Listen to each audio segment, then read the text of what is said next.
The Florida Keys stretch across turquoise waters like a bridge between worlds, connected by a single highway that feels less like a road and more like a passage into another realm. Here, where the Atlantic meets the Gulf, where visitors seek escape from everyday reality, a recent case has revealed how predatory behavior can exist even in paradise, and how organizations built on codes of brotherhood can sometimes harbor those who threaten the most vulnerable members of society. In December 2025, Monroe County authorities announced an arrest that would illuminate the intersection of organized outlaw culture and online predation. A 43-year-old individual, publicly identified as a member of a national motorcycle organization, faced serious charges related to alleged online solicitation of a minor. But the person he believed was a teenage girl was actually an undercover law enforcement officer, part of a sophisticated multi-agency operation. This is not simply the story of one arrest. It represents a window into how law enforcement combats digital age threats to children, how organizational cultures can intersect with individual criminal behavior, and the ongoing battle to protect young people in an increasingly connected world. Part 1. Understanding criminal patterns. To understand this case requires examining the behavioral patterns that law enforcement documented through public records. The accused had what authorities described as an extensive prior arrest history, suggesting not a single lapse in judgment, but rather a trajectory of boundary testing and escalating behavior. Public court documents show that just 1 year prior, this individual pleaded no contest to felony false imprisonment and misdemeanor battery, allegedly involving violence against a member of a rival organization. Significantly, he was serving probation for these offenses when the new alleged crimes occurred, indicating that legal supervision alone may not deter those committed to criminal activity. The new charges, however, represent something qualitatively different and far more serious. According to official law enforcement statements, the accused engaged in online communications with someone he believed to be a 14-year-old girl. Court filings indicate he repeatedly acknowledged understanding that his target was underage, made inappropriate propositions, and transmitted explicit material. From a criminal psychology perspective, several elements emerge. The persistence and explicit acknowledgement of the supposed minor's age demonstrates calculated intent rather than confusion or accident. The willingness to transmit explicit imagery suggests a profound sense of entitlement, a belief that personal desires override all moral and legal boundaries. The subsequent charge of evidence destruction adds another dimension. When law enforcement moved to execute the arrest, the accused allegedly attempted to eliminate proof of his activities. This demonstrates what legal experts call consciousness of guilt, an awareness that actions were criminal combined with calculated efforts to evade accountability. Criminological research suggests that individuals caught in such operations often have engaged in similar behavior previously, either successfully avoiding detection or targeting actual victims who never reported the crimes. Part 2. The organization, history, and culture. To understand the full context requires examining the organizational culture the accused belonged to, a national motorcycle club with a history spanning decades and a reputation that law enforcement monitors closely. This organization originated in the Mid-Atlantic region during the 1950s, part of the post-war motorcycle culture that emerged when veterans returned home seeking alternative communities. Like similar groups, this club developed its own codes, hierarchies, and identity distinct from mainstream motorcycle organizations. The idealistic narrative of such clubs emphasizes freedom, rebellion against conformity, and the creation of alternative families bound by loyalty. However, decades of law enforcement documentation present a more complex picture.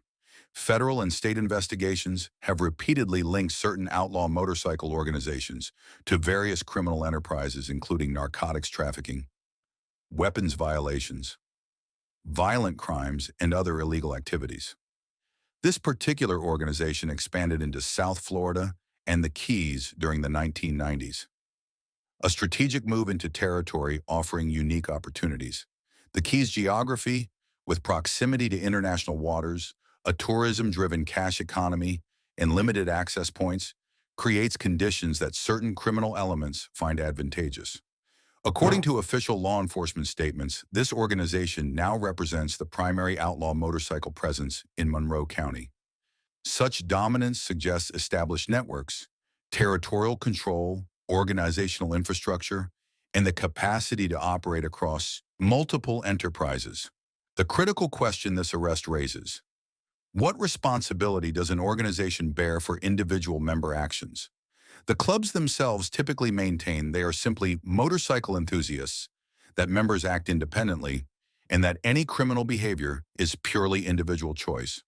Law enforcement, conversely, often views these organizations as criminal enterprises that facilitate, enable, and profit from member illegal activities.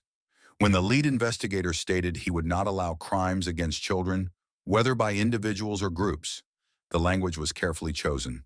It signals that authorities are examining both individual culpability and potential organizational dimensions, whether others knew of the behavior, whether organizational culture enabled it, and whether systemic issues exist beyond one person's actions. Part 3. The Digital Sting Operation. The operation that resulted in this arrest exemplifies how law enforcement has evolved to address threats in the digital age.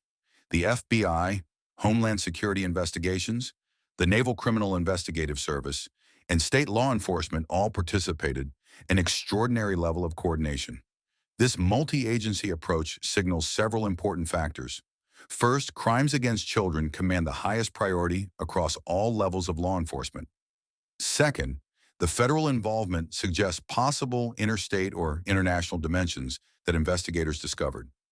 Homeland Security's participation is particularly significant, as that agency typically engages when cases cross borders, involve sophisticated networks, or present broader security implications. The operation required sophisticated techniques. Undercover officers must create convincing online personas that attract predators without crossing into legal entrapment. They must gather evidence that will withstand rigorous legal scrutiny while protecting actual children from harm. And they must time arrests to maximize both prosecutorial strength and the disruption of predatory activity. The suspect's repeated acknowledgement that he believed he was communicating with a minor becomes crucial legally.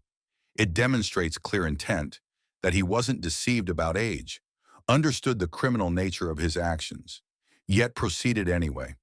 This removes common defense strategies and significantly strengthens the prosecution's position.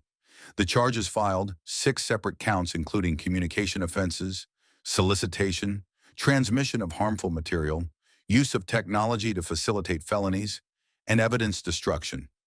Each carries serious penalties under Florida law.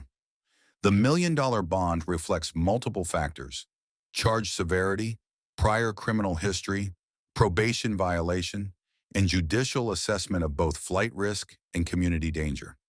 Such a high bond essentially ensures pretrial detention, meaning the accused will remain in custody throughout legal proceedings, unable to continue any alleged predatory activity, unable to intimidate potential witnesses, and unable to destroy additional evidence.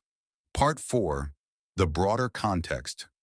This case exists within a broader context that deserves examination: the complex relationship between organizational cultures and individual predatory behavior.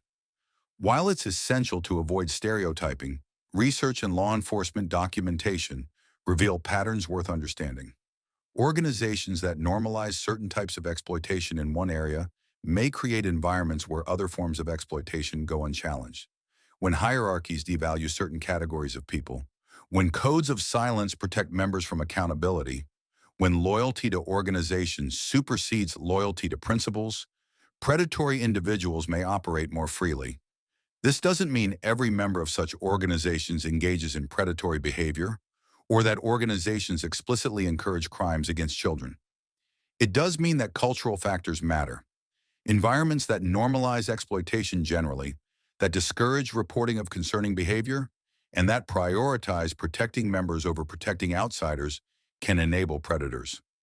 In this specific case, the undercover persona meant no actual child was harmed during this particular operation, representing the best possible outcome. However, the alleged brazenness documented in court filings, repeatedly acknowledging the supposed minor's age, transmitting multiple explicit images, actively planning to arrange a meeting, suggests someone comfortable operating in this space, someone who believed he possessed immunity from consequences. Such confidence typically doesn't emerge from nowhere. Criminological research indicates that individuals caught in such operations often have engaged in similar behavior previously, either successfully avoiding detection or targeting actual victims who never came forward due to fear, shame, or manipulation. Part 5. Legal process and justice. The accused now faces a legal process that will unfold over months or potentially years. The 6 charges each carry substantial potential sentences under Florida law. When combined with prior criminal history and probation violation, a conviction could result in decades of incarceration. Florida law treats crimes involving child exploitation with particular severity, with mandatory minimum sentences in many cases limiting judicial discretion.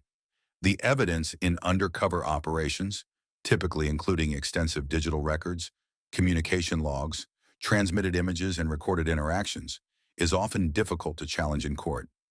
The prosecution will need to prove beyond reasonable doubt that the accused committed the alleged offenses. The defense has the right to challenge evidence, question procedures, and present alternative explanations. This is how the justice system functions, through adversarial process designed to protect both the rights of the accused and the interests of society. Regardless of the outcome in this specific case, the operation itself represents success in one critical respect. An individual law enforcement believed posed a threat to children has been removed from the community, at least temporarily, and no actual child was harmed during this particular investigation.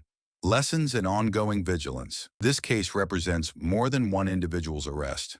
It illuminates the ongoing struggle to protect children in the digital age, the complex relationship between organizational cultures and individual accountability, and the resources modern society dedicates to identifying and stopping predators before they can cause harm.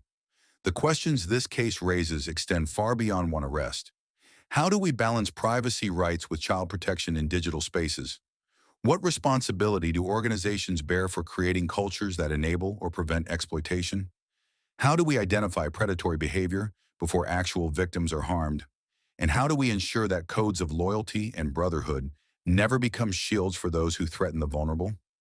Law enforcement's statement about prosecuting crimes against children, whether by individuals or groups, represents an important principle: that organizational affiliation cannot provide immunity from accountability, that brotherhood doesn't excuse exploitation, and that protecting children requires confronting not just individual predators, but any cultures that enable them.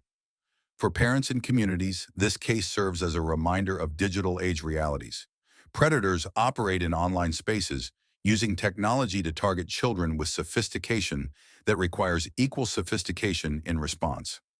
Open communication with young people about online safety, appropriate supervision of digital activities, and teaching children to recognize and report inappropriate behavior remain essential protective measures. For organizations of all types, from motorcycle clubs to religious institutions, from youth sports to educational settings, this case poses fundamental questions about accountability and culture. What mechanisms exist to identify concerning behavior? How do codes of loyalty balance against responsibilities to protect the vulnerable? When does organizational solidarity become complicity? The price of authentic brotherhood in any organization is eternal vigilance, willingness to hold members accountable regardless of personal cost, and recognition that loyalty to principles must always supersede loyalty to individuals who betray those principles.